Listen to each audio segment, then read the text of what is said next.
warahmatullahi wabarakatuh.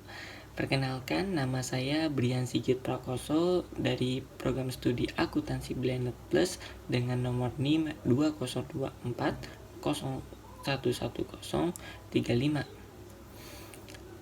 Di sini saya membuat video ini untuk memenuhi tugas ujian akhir semester dari mata kuliah pengantar ekonomi dengan dosen pengajar Bapak Ari Eksandi. Berikut saya mulai. Studi kasus yang pertama.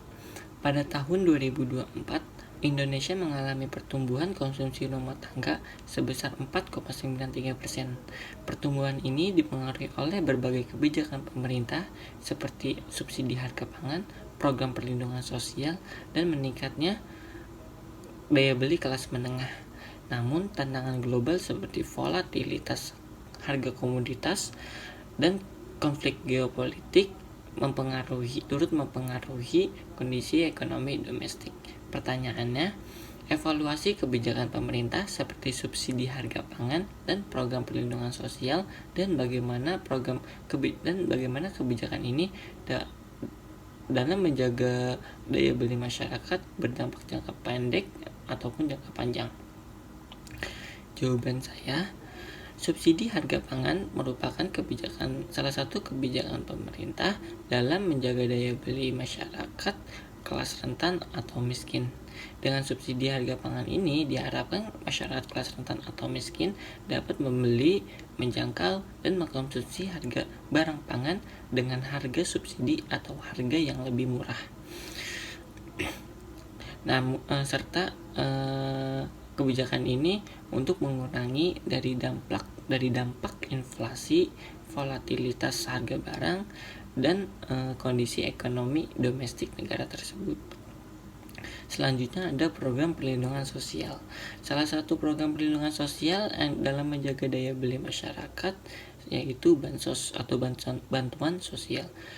Bansos atau bantuan sosial merupakan program bantuan tanpa iuran atau non-contributory yang dananya bersumber dari APBN atau APBD. Program bantuan sosial ini dapat berbentuk seperti program keluarga harapan, PKH, atau kartu sembako, atau bantuan pangan non tunai, BPNT, dan masih banyak program-program lainnya. Menurut saya, kebijakan subsidi harga pangan ini berdampak lebih panjang dalam menjaga daya beli masyarakat kelas rentan atau miskin. Sedangkan program perlindungan sosial berdampak jangka pendek dalam menjaga daya beli masyarakat. Kenapa demikian? Karena program perlindungan sosial ini dapat membuat masyarakat lebih bergantung atau memiliki ketergantungan terhadap bantuan dari pemerintah ini. Studi kasus yang kedua. Indonesia mencatatkan pertumbuhan ekonomi sebesar 5,05% pada triwulan kedua 2024. Salah satu pendorong utamanya adalah investasi atau pembentukan modal tetap bruto (PMTB) yang mengalami pertumbuhan sebesar 4,43%. Pemerintah juga mengeluarkan kebijakan insentif untuk investasi di sektor perumahan dan mobil listrik guna untuk mendukung pertumbuhan ekonomi. Pertanyaannya, jelaskan bagaimana investasi dalam bentuk PMTB ini dapat berkontribusi terhadap pertumbuhan ekonomi suatu negara. Gunakan konsep makroekonomi seperti hubungan antara investasi, pendapatan nasional, dan lapangan kerja. Jawaban saya, salah satu instrumen untuk menilai pertumbuhan ekonomi suatu negara yaitu produk domestik bruto atau PDB. Dalam penilaian PDB ini terdapat salah satu variabel untuk menentukan pertumbuhan ekonomi suatu negara, yaitu investasi. Investasi ini dapat ditingkatkan dalam dua bentuk. Salah satunya pembentukan tetap pembentukan modal tetap bruto atau PMTB. Pembentukan modal tetap bruto atau PMTB ini merupakan pengeluaran untuk barang modal atau biasa disebut aset fisik yang berumur lebih dari 1 tahun dan merupakan bukan barang untuk konsumsi. PMTB ini mencakup seperti tempat tinggal, bukan tempat tinggal, ataupun bangunan lainnya. Contoh dari bangunan lainnya ini seperti bandara, tanah, jalan, mesin, kendaraan, dan peralatan lainnya. Sesuai dengan pengertiannya, PMTB merupakan pembelian aset fisik atau barang modal yang berumur lebih dari 1 tahun. Berarti aset fisik ini dapat diinvestasikan karena umurnya yang panjang. PMTB ini bertujuan untuk meningkatkan perekonomian suatu negara atau regional dengan menginvestasikan aset fisik. Semakin banyak jumlah aset fisik yang diinvestasikan dan digunakan atau dimanfaatkan dapat meningkatkan pertumbuhan perekonomian suatu negara. Selain itu dapat meningkatkan produktivitas dari negara tersebut itu juga. Selain itu investasi aset fisik ini dapat menambah pendapatan negara dengan cara aset fisik yang diinvestasikan dan dimanfaatkan dikenakan tarif. Contohnya seperti bandara, terus kereta, terus tanah untuk lahan pertanian atau perumahan dan sebagainya.